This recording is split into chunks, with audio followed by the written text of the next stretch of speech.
Graça e paz, amada igreja, e portanto, meus amados irmãos, sedes firmes e constantes, sempre abundantes na obra do Senhor, sabendo que o vosso trabalho não é vão no Senhor.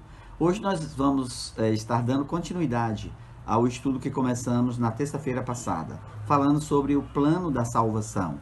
E eu convido a igreja para que possamos ler na carta aos Efésios, do apóstolo Paulo, escrevendo aos Efésios, no capítulo 2, versos 8 e 9, que diz assim: porque pela graça sois salvos, por meio da fé, e isso não vem de vós, é dom de Deus. Não vem das obras, para que ninguém se glorie. E fomos feitos, como diz o verso 10, né?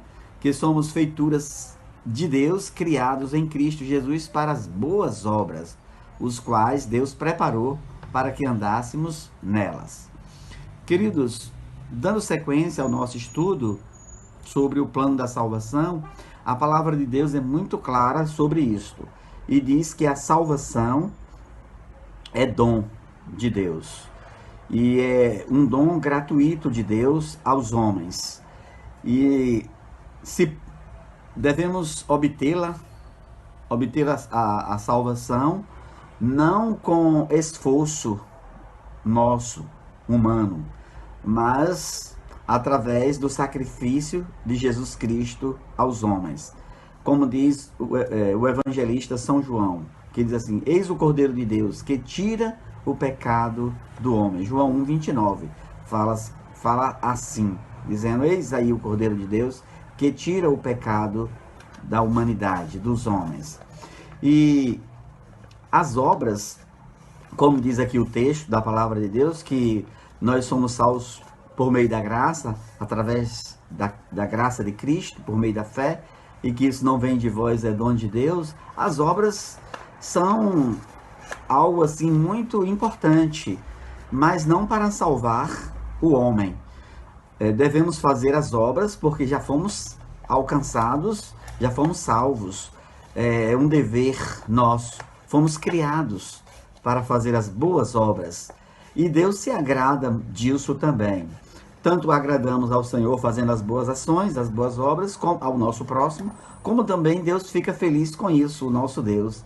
Então, para se obter a salvação, todos nós sabemos que é se arrepender dos pecados, aceitar a Jesus como Salvador e aceitar e obedecer a palavra do nosso Salvador.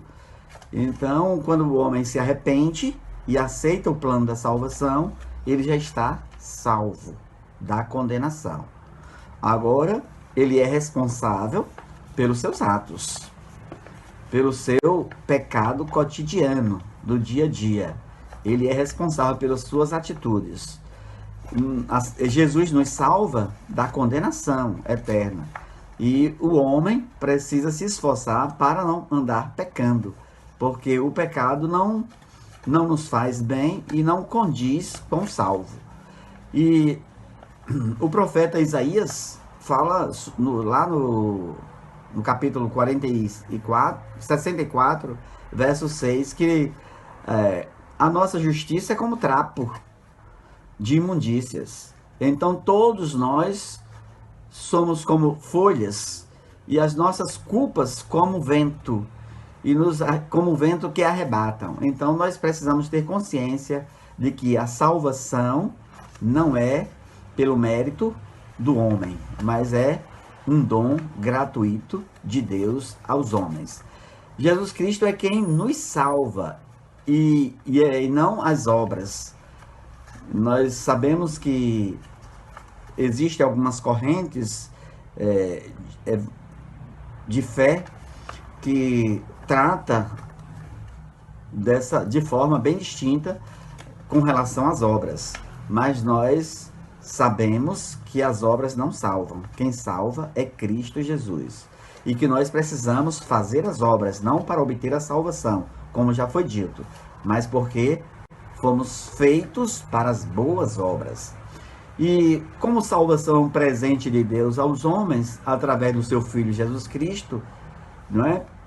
Que é pela graça que nós fomos alcançados, então nós devemos ter a consciência de que vai chegar o momento mais precioso, que é para os que já estão salvos, é aquele momento de que aguardam, esperam a volta de Cristo.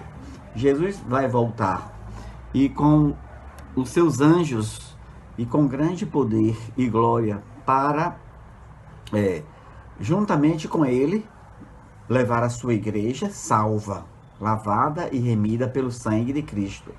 E todo mundo o verá isso, quando Jesus voltar. Todo olho verá. E assim devemos estar aguardando a volta do nosso Senhor e Salvador Jesus Cristo. Então, a salvação é plano de Deus, e é dom gratuito de Deus aos homens imerecidamente. E que Deus assim nos abençoe nesta noite. Amém.